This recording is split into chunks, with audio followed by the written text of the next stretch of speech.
Hello, so this video is about avoiding burnout before you're already burned out. So you don't have to be ready to throw in the towel to improve things at work. These small changes can go a long way. According to the World Health Organization, burnout is a workplace issue. But just because burnout can happen at work or because of work doesn't mean how you use your time outside of work can't help prevent it. As a time management coach, this is who wrote this. The person who wrote this was a time management coach, and they've seen burnout at the core. Burnout prevention is about living out what is true about your body, your personality, and your reality. You don't need a dream job, but in your overall life, you need to find time to take care of your health. Do things you find refreshing and have a sense of purpose. The closer you are to living your truth, the less likely you are to burn out. I can't guarantee if you follow these strategies, that you will never experience burnout. I can guarantee, however, that you'll significantly reduce the likelihood of it, and that you'll get back to work more quickly after taking a break if you reach burnout state. Your body. Your body is designed to repair and restore itself. So when you're feeling the impact of burnout, ongoing exhaustion, detachment from your job, and perhaps even weight gain and illness from stress, it's a sign that the demands of your job exceed the ability to keep up. Giving your body what it needs is the foundation of burnout prevention.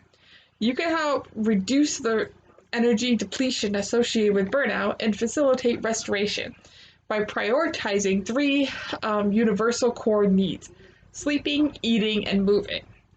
Sleep serves many purposes, including regulating our mood, clearing waste from our brain, and re-energizing our cells. That's why not enough sleep is one of the main risk factors for developing burnout. And improving sleep quality can help individuals with even a clinical burnout problem recover enough to return to work. First, you should know how much sleep you need.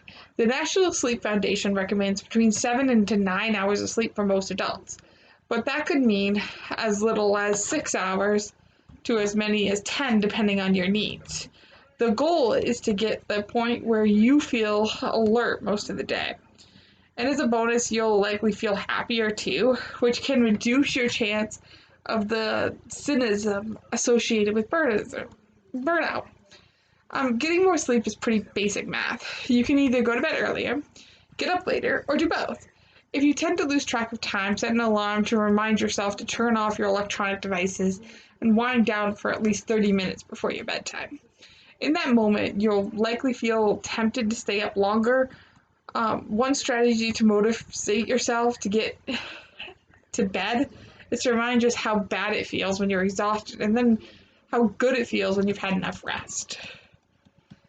What you put in your mouth also has an impact on your mood and energy. Avoid foods that make you feel tired or too full. Try eating lighter, healthier foods that increase your energy level. Similarly, eating smaller, more frequent meals can help you maintain your high energy. So you can find your more, if you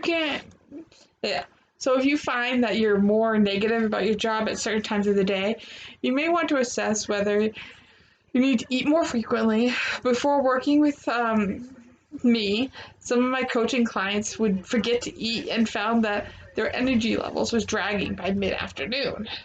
For some of them, creating a routine around packing a lunch the night before or simply setting a calendar to remind to get lunch midday really helped. When you're honest about what fuel your body needs to feel happy and healthy, you help buffer against the potential for burnout. Finally, taking time to provide another opportunity for our bodies and minds to recalibrate. Even 5 minutes of outdoor exercise can have a meaningful psychological impact. And better yet, if you can do it for 20 to 30 minutes of exercise at a time, you can overall improve your mental health. For example, when something stressful happens to me, I try to go for a walk or a run around the block as soon as possible to get the negative energy just out of my body. This not only reduces the negative feelings, but also calms my energy, calms my mind so I can focus the rest of the day. Thinking through difficult situations is important, but At a certain point, the only way to release the emotions is to physically let them go. So next we have a segment about your personality. In addition to living our truth about our health and our bodies, to prevent burnout, we need to honor the truth about our personalities. Self-care is dependent on the individual. It is based on what helps them to feel more like they're in their natural state, which is the thing, place or feeling that would happen if there was no pressure on them. The thing they would want to do. When you're operating outside of your natural state, you are consuming energy. The more in alignment you become, the less you're demanding of yourself and the more personal agency you build up. Put simply, you need to know what restores you and invest in those activities to prevent burnout.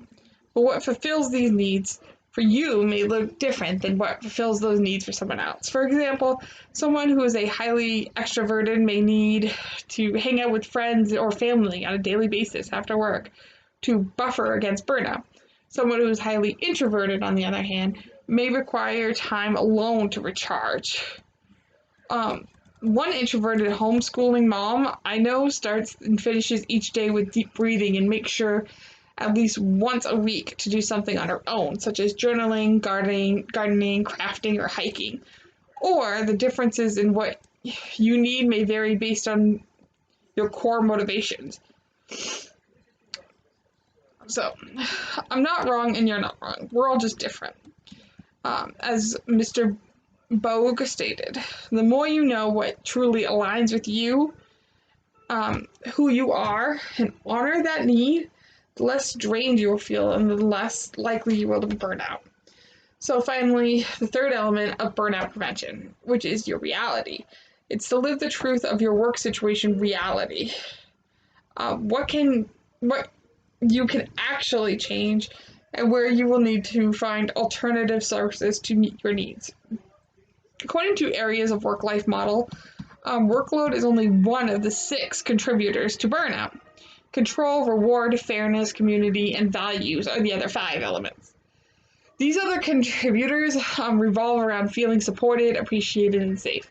Ideally, you can either shift your current work environment or find a new job where all of those areas meet up with your expectations. But in some cases, that is not possible. In those circumstances, you have other options. One alternative is to modify your expectations. For example, you may prefer going to lunch with colleagues, but maybe that's not their preference. It may work better instead to cultivate community by stopping by their desk to chat for a few minutes or organize after work get-togethers.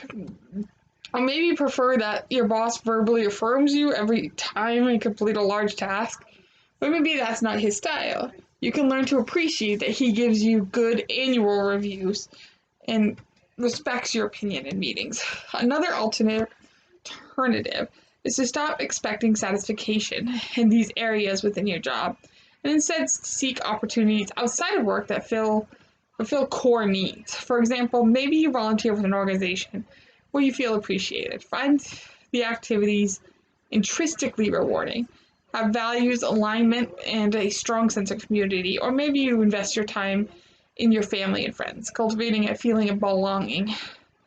When you're filled up by how you invest your time outside of work, and you feel supported by people who know and care about you, you have a buffer against the drain that may exist in the office. You may not have the ability to change everything you don't like about your job, but you do have the ability to improve how good you feel about yourself and life in general by investing your time based on the truth of your body, personality, and reality. You can reduce your risk of burnout, and if you already feel burnt out, you can recover faster. So thank you for listening.